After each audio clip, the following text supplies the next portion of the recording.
So, continuing on with the topic of the hindrances, um, and the one I'm going to speak to today is restlessness. And I'd say it's really a very common hindrance that people encounter in meditation. And many people don't even begin meditating, or when they do, they discover just how busy, agitated, unsettled their minds are.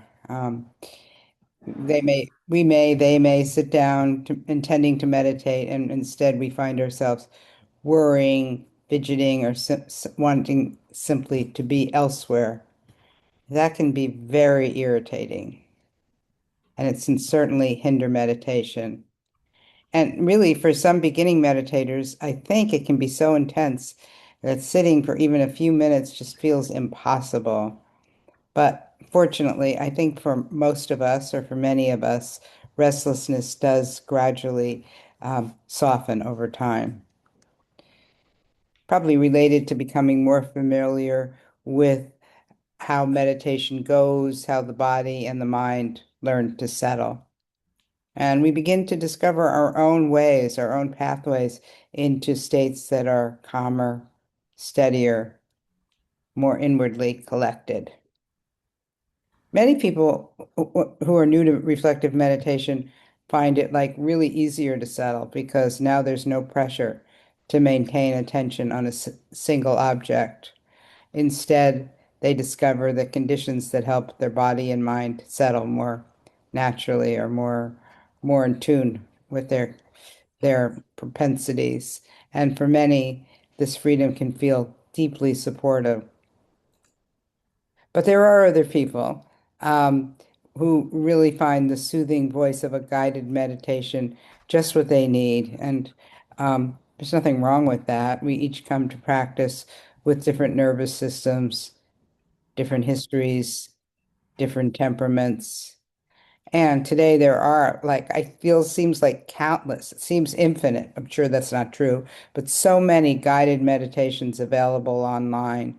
And, we say if listening helps you meditate, by all means, make make use of that support in a situation like this, especially where we're turning off our video and we're meditating as we best meditate.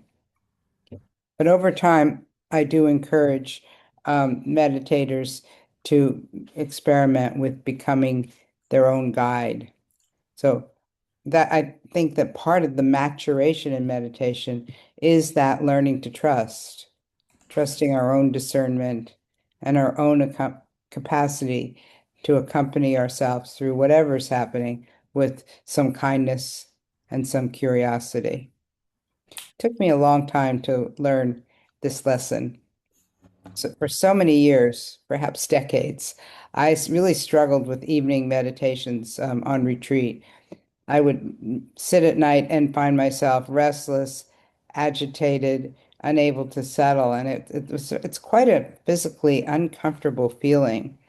And so rather than recognizing this as information, I tended to interpret it as a failure. If I was only a better meditator, I would simply sit longer, try harder, and overcome the restlessness. Now, I want to say this wasn't just an idea I made up on my own. It was really part of the meditation culture at the time. And so it took me decades to finally give myself permission to end a meditation, an evening meditation, um, early, when clearly I was not able to settle. And really, I had my first meditation teacher. If I had walked out of that meditation hall, I would have been scorned, and I never would have wanted to subject myself to it. Restlessness seemed better. Um, the implicit message was that kind of perseverance was the path, was virtuous. But then eventually, with the encouragement of a different teacher, I began to question that assumption. I really understood that meditation should not be torture. Now, my body and mind settle more easily in the morning meditations, most notably the early ones. And so morning meditation just became my favorite time to practice. The conditions were different. My mind, I guess, was fresher, my energy steadier, and surely inward collectedness easily came to be. There wasn't struggle. But then a close colleague and friend in Australia, she has precisely the opposite experience. She likes to meditate in the evening, while morning meditation is more difficult and unsettled for her. Our internal rhythms must be very different. So, why should we expect everyone to meditate in the same way or at the same time? It's just like when you look at it at face value, it's sort of a bizarre assumption because we vary enormously in nearly every aspect of our experience. I'm always, I find it quite interesting how people see colors differently. We might be looking at the same thing, and well, most notably, my wife's eyes, they look blue to me. She says they're green. We joke about it a lot. She says I should know what color my eyes are. They do look blue to me, I'm telling you, and I like blue eyes, so that works out. But people experience taste differently. Some foods that, some people love, other people really can't stand. And I guess cilantro is one of the best examples that we have genetic receptors. I love cilantro. Other people say it tastes like soap. It does to them. Of course, we enjoy different kinds of music, and it's pretty obvious that we hold very different political views. So we have different personalities, histories, nervous systems, biological rhythms. And why would meditation be the one domain in which everyone should function identically? Kind of a bizarre idea when you look at it in face value. So reflective meditation encourages us to become students of those differences rather than forcing ourselves into a single mode.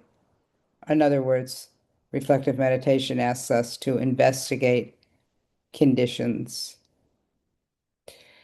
And when restlessness appears, and I imagine none of us are strangers to it, an important discernment becomes possible. Is this a restlessness that I can sit through until the body and mind naturally settle?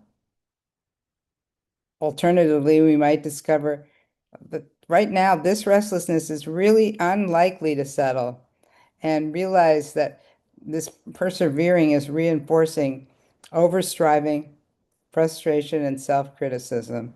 Certainly qualities of mind we don't want to reinforce.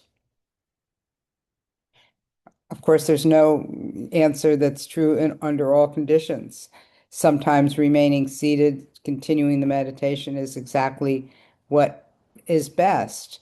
We stay and continue observing what's going on and discover that what felt unbearable at first gradually softens and settles. We learn that restlessness itself is impermanent. But other times, a different response is better, more appropriate. Maybe the body is exhausted. Maybe the mind is overstimulated.